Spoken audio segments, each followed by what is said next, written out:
All right, advisory, welcome to a lesson on digital citizenship and introduction. I'm going to be going through this slideshow with you, and then you're going to be taking a little bit of an assessment on it afterward. Okay? So, without further ado, we got to know what digital citizenship is first, right? So, we all use social media, whether it's TikTok, Snapchat, or Instagram. But why is digital citizenship so important? Citizenship so important? Wow, I don't know why I had such a hard time with that. And by the way, it says we all use. Now, some people are exceptions to that rule, like this guy. I only use old man Facebook, but I can understand the draw of the other stuff. But you already know my stance on technology and such.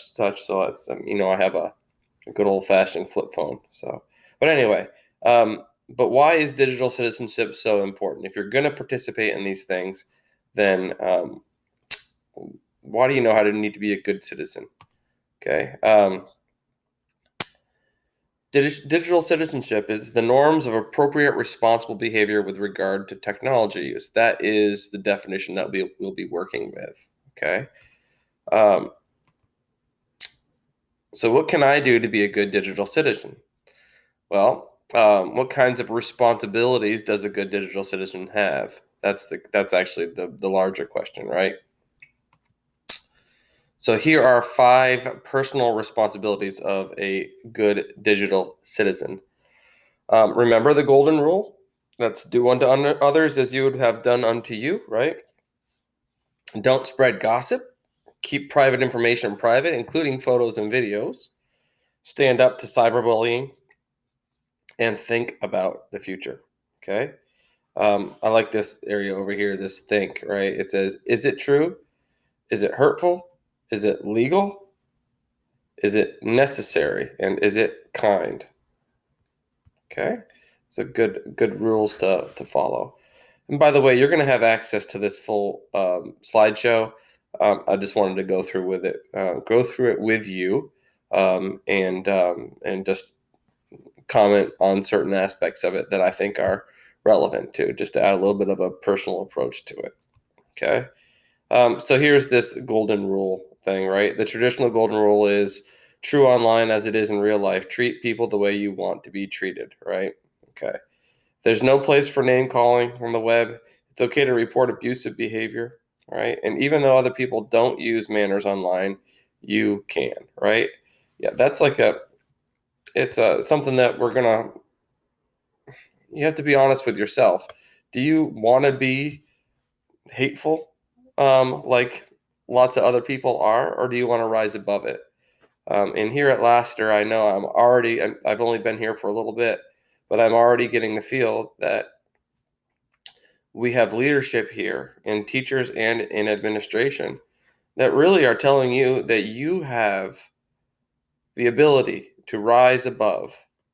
And sometimes people don't hear that enough, and then they end up just acting like everybody else around them. But you don't have to be that way. I think that's part of the reason why we didn't have much trouble at all with the Google Meet situation like other schools did. Right? I think it's because we have real strong culture here, and that's a good thing. And I'm happy to be a part of that. Don't spread gossip. Okay, so make sure your children know how to discern whether information online is true or false, and teach them to be skeptical of what they read online. Right. So let children know that passing on false information is as bad as telling a lie, even if your son or daughter did so unknowingly. Right. And obviously, some of the language in here is in reference to or is directed to parents, but this holds true for teachers, and you can also filter out that language and understand how you can apply it to yourself and to your friends, for that matter, and also to your younger siblings or the other kids in your life too, who are just trying to navigate the waters of the internet right now, right? Um, Gossip can destroy a person's reputation, and it isn't something you should take lightly. So it's the gossip thing, it may seem as if you're just having fun picking on somebody or something like that. When you sometimes when you spread things about people, but ultimately it can do a lot of damage. A lot of damage. Okay. Let me move this out of the way so we can see here. Another social networking site great for gossiping is Instagram. You post an innocent picture and watch a rumor start and spread like wildfire. So the basic things about Instagram is that you must be 13 years old to use the service. So if you're using it and you're under 13, then you're kind of breaking the rules of the site, and you know, hopefully the adults in your life can be aware of what's going on, and hopefully they are monitoring your use if for some reason you're able to get in when you're under 13. Okay. Snapchat. So the intended audience is for people also who are at least 13 years old. Persons under the age of 13 are prohibited from creating Snapchat accounts. I'm sure that there's a way to do it, but we do have there's Snap Kids, of course, but it's got some limited functionality. But I'm sure that some people have gotten on Snapchat under the age of 13. There's always ways around something if somebody tries hard enough to break a rule or to get past something like that. But again, you got to understand that some of these products, most of these products, are meant for people who are either adults or approaching adulthood, and can handle the things that you can do on these social networks uh, with the maturity that they have. So if they get in the hands of immature people, then bad things are going to happen, right? My son is always, he is obsessed with movie ratings. I've told you, he's 7, 8. He'll be 8 really soon. But he is, he's always wanting to watch PG-13 movies. And maybe you guys watched PG-13 movies when you were his age. But, he's seen maybe one or two, and I've been there with him. And there's a whole lot of explaining that has to be done, right? And I think that's a good, I mean, how do you explain some of the mature themes and subject matters that you find in PG-13 movies? I mean, how do you explain romance to a 7 or an 8-year old? Really, like just that kind of stuff. If you're not ready for it, you're not ready for it. So, just got to be careful with those things that we consume that we're not ready for. Okay, this is a real big one, right? Keep private information private. Okay. Responsible digital citizens don't share private information on Facebook or anywhere else. Remind them that the information they share online not only affects them, but could affect their entire family. And already early on this year, we got some folks who have apparently shared passwords to their email accounts, or to their sign-in stuff for JCPS. If you do, and then all of a sudden, the person that you've shared it with is no longer your friend or is mad at you, whether it's blatantly they're mad at you or they're secretly mad at you. They have access to a whole lot of private stuff, your email, all that stuff, and they can post things under your name. And you might not find out about it until the next day. So we just got to be careful of that kind of stuff. Trusting people is great, but blindly trusting people is not. You have to approach things with a little bit of self-protection and self-preservation, we call it, in mind. Okay. Protect your privacy continued. Keep your personal details private. When you're working online, use a nickname instead of your real name, and always ask your parents before giving out your name, address, and phone number online. Okay. Do not share your username or password with anyone, as I just said. Think before you post, and once it's posted, it's oftentimes very difficult to remove, and sometimes it's impossible to remove because you post something and then you have second thoughts and take it down. Somebody may have already taken a screenshot of that, right? And then you can't, and then it travels and it takes on a life of its own. Do not post things that you don't want others to know about you or that you wouldn't say to their face. And then, of course, be respectful of other people's content that you post or share. For example, a photo that your friend took is their property, not yours. Somebody may have shown you taking a picture of themselves because they they got a zit on their forehead or something, and they're like, oh my gosh, look at this. Yeah, you could then take that and show it to everybody and make fun of them, or you could just understand that maybe they trusted you to the point of where they wanted to just show you something private, so don't take advantage of people. That's the sad thing, is that it's becoming easier and easier to take advantage of people, and we got to make a decision to be moral and good, instead of to be immoral and bad, right? It says, according to the social age study, approximately 59% of children have already used a social network by the time they are 10. Um, if we were doing a live class right now, I would ask all you guys what age it was that you started out using social media. And we can do that next class when we're actually meeting in person again. Um, but it's crazy to me. My wife and I are, I'm 42. My wife is 41. We had kids relatively late compared to a lot of people. When I had my son, I was only 36, and I was 36, I should say, and uh, I'd lived enough life to know, not to make some mistakes that maybe younger parents might make about being kind of lenient with things.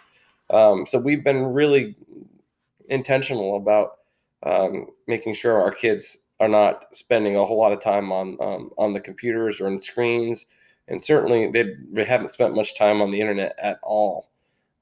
Again, my son is going to be 8, my daughter is going to be 5. So the time they've spent on the internet probably has been while they're at school or while they're just checking some video out that we were watching. And I say that, but they do watch a lot of Netflix, and of course, Netflix is all online, and they watch a lot of Prime too. So, all right, next up, cyberbullying.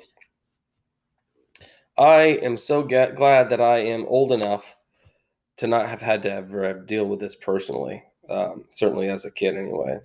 It's got to be tough. But cyberbullying has become, as this says, one of the most pervasive problems facing kids and teens online today. Pervasive means widespread. It's a great word. For adults, it can be hard to see when cyberbullying is happening. Kids are more likely to see the abuse because it's happening within their social network. If students see cyberbullying occurring on Facebook or anywhere else online, they should tell a member of the school faculty.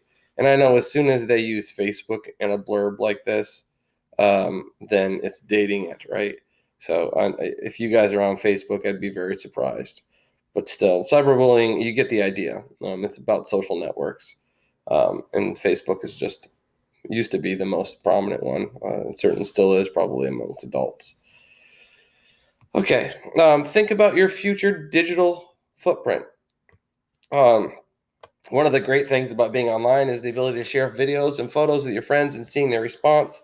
But you have to know that everything you post online combines to make your digital footprint. Remember that what you share with your friends may also be viewed by people you don't know. And once it's online, it could be there forever, right? Lots of folks have been in the news for having posted pictures that are, well, unflattering to say the least, but have also gotten them in real big trouble. Sometimes people in the adult world lose jobs because of what they post online, and they're in the news. Teachers, um, even up all the way up to to doctors and lawyers. So it's right now, as kids, it may not seem as significant because you're not going to have a job that you're going to lose anytime soon. But what you might have is you might have to deal with public embarrassment. You might have to deal with embarrassing your parents. You might have to deal with losing friends, and having a bad reputation because of something that you posted. Especially if it's something that was mean, and then people found out that you were behind it, right? Um, I don't believe that anyone ever really feels good about being considered a mean or cruel person.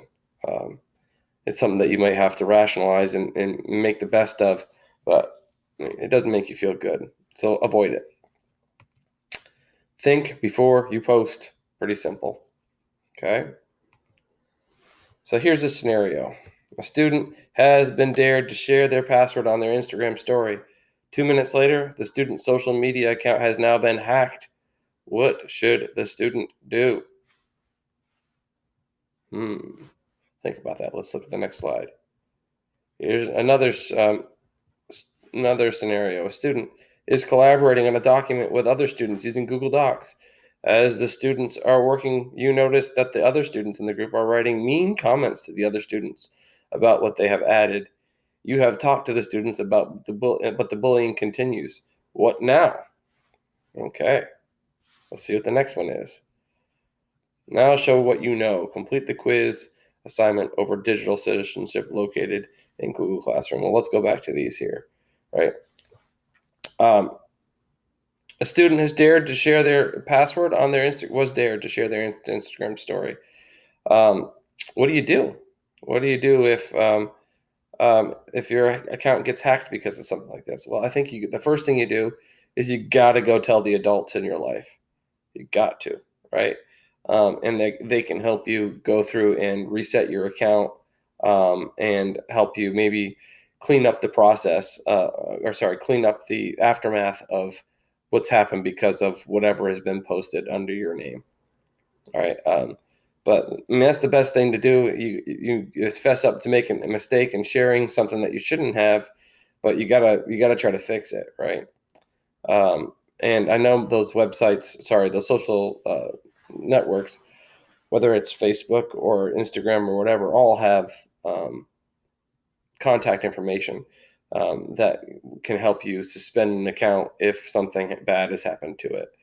Um, and then with this one here, the bullying continues. I mean, this one is one that, again, just to recap it, Google Docs. Somebody's written something. Some other people made fun of them. Um, it's somebody tells somebody else to stop, but they keep on doing it. What do?